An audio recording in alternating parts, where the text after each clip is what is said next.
Assalomu alaykum va rahmatullohi va barakatuh.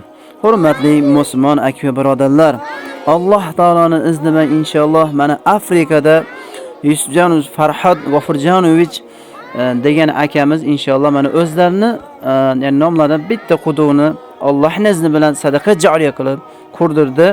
Albatta mana bu o'rtada xizmat qilayotgan fondlar va mana shunga duo qilib, videolarni tarqatib, yordam berayotgan har bir aka-ukalardan Alloh azza va jalla rozi bo'lsin.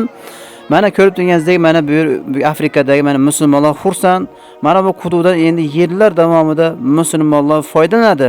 Mana bular sadaqa joriy amallardir, birodarlar. Shuning uchun kelinglar, Ehson ilm fond tarafdan videolarga befarq bo'lmasdan o'zingizni himmatingizni, o'zingizni ehsoningizni qo'shib qo'ying. Zero mana bu ehsonlar zoya ketmas. Zero mana bu ehsonlar o'z o'rinlariga boradi albatta. Shuning uchun birodarlar, yaxshi amalda shoshaylik. Alloh taolo oyatlarda ham yaxshi amalga shoshlikni targ'ib qilgan.